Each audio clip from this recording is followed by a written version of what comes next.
Hey everybody, it's Jason Blaha here, and once again it is time for the Q&As, so let's go ahead and get this started. Alright, first question. Jason, you said before that single joint movements aren't programmable long term, and that they will only increase with progressive overload up to a point. Why is that? No, you misunderstood. Increase with progressive overload. No, they will not progressively overload. Okay, that's the point you missed. Let me state that again. And it's not me stating this. This is every experienced coach. Any coach who's coached for 10 plus years will almost all tell you the same thing. It's not me saying it. It's everybody saying it. You misunderstood. You got a word wrong. It's not that they won't increase with progressive overload. They will not progressively overload. In other words, if you have, a set of dumbbells, adjustable dumbbells, and you lock your arm into a machine where you are forced to do full range of motion strict curls. It could be the back of a preacher bench in which you don't cheat the weight at the bottom. You go all the way down and up. You will reach a threshold where either a 10 pound, a 20 pound, 25, you'll reach a point with a dumbbell to where you will not be able to increase the weight or the reps. And it will occur only as you gain muscle. In other words, you might start making some gains there, but it's going to be something like 3 months to increase your reps. Right? You might be stuck with that dumbbell at 12 reps for 12 weeks straight. Why is that? Well, they're not programmable because there's no neuromuscular efficiency involved for the most part once you've developed the basic skill of moving the joint. Right? There's no intramuscular coordination involved to train. Where do we get our strength? I mean, realistically, what do you think makes you strong at a bench press or a squat or standing press? The amount of muscle tissue that you can bring into play, right? Muscle fibers, cross-sectional area relative to the joint angles, the insertion points on all the muscles, and your intramuscular coordination. Well, intramuscular coordination doesn't really exist for single joint, does it?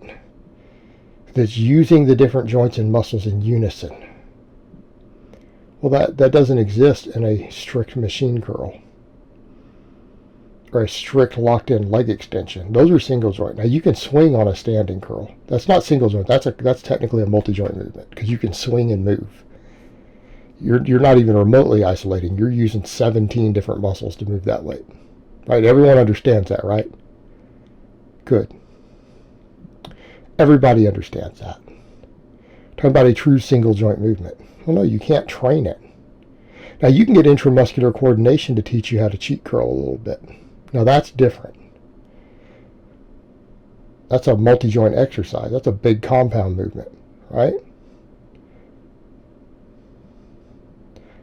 Strict concentration curl with your arm locked in is not. So any increase you see is going to be through muscle growth. Well, muscle growth happens very, very slowly. And you have to understand that once you're no longer a novice, adding 5% size to a muscle is a long-term goal. That's like a 1-year goal. So if you have something like that to where you have to increase the cross-sectional area 5% to see a 5% increase in performance, what is that? That's turning your 20-pound dumbbell for a 10 rep max into a 21-pound dumbbell for a 10 rep max. Do you understand? That's why they're not trainable. That's why they're not programmable. They're just not. Don't expect to see anything magic happen. Usually you get stronger at these movements easier because your multi-joint movements are making you stronger. And they have an intramuscular component. Strict movements increase very, very, very, very, very slowly. You're sometimes looking at an entire year's worth of work to put 1 or 2 pounds on, technically, with the same form for the same reps. Right? That's why.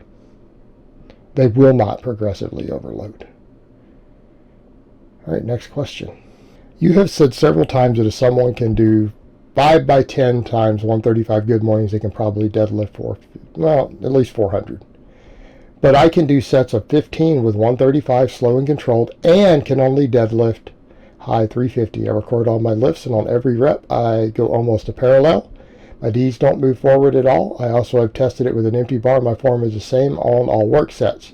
I have looked at my deadlift max form and stay pretty high the entire rep. I can box squat 275. Well, you have weak legs. Strict pendley row 3 times 10 times 115, and hip thrust. I don't care about your hip thrust. Why am I this strong at good mornings but my deadlift is still weak? Because everything else is weak. Okay. When I talk about strength standards, we're talking in the context of muscle balance. Okay. Or we look at a weak link. If, for example, your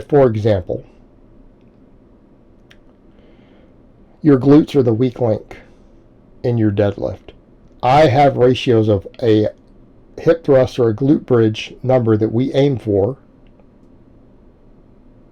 that if we reach that number and the glutes are the weak link, your deadlift will reach this number. If your erectors are the weak link, I can do the same thing with a good morning. See where we're going? Okay, you're looking at a single exercise. I'm gonna be honest. You're fucking weak at everything else. I'm just gonna call. I'm not being a dick. You are fucking weak at everything else. You're good at one exercise that carries over to the deadlift. You have strong erectors relative to the rest of your muscles. Now that's a good situation to be in. But look at your pendley rows. Okay? I think sets of 10 with 115. I mean, seriously, I want you to think about that. Sets of 10 with 115.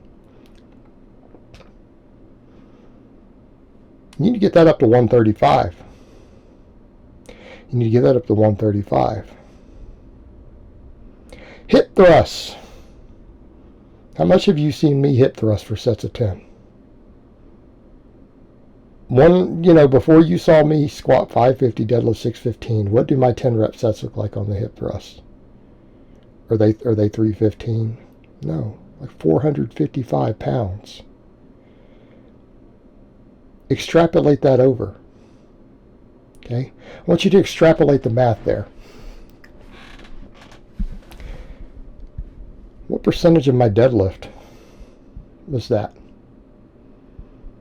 Estimate, 75%. In other words, you saw me doing hip thrusts was 75% of my good morning. Or my deadlift, right? 75%. Divide your 285 by 75%. How strong are your glutes? Well, your glutes aren't strong enough to deadlift 450. Your lats aren't strong enough to deadlift 450. You do pendley rows with 115. Okay?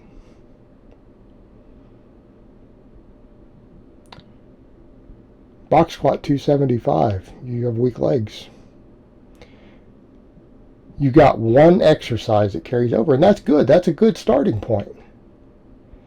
You're pretty good at good mornings. I mean, 5 sets of 10 at 135 for full range of motion is good. That means your erectors are not the weak link in your deadlift.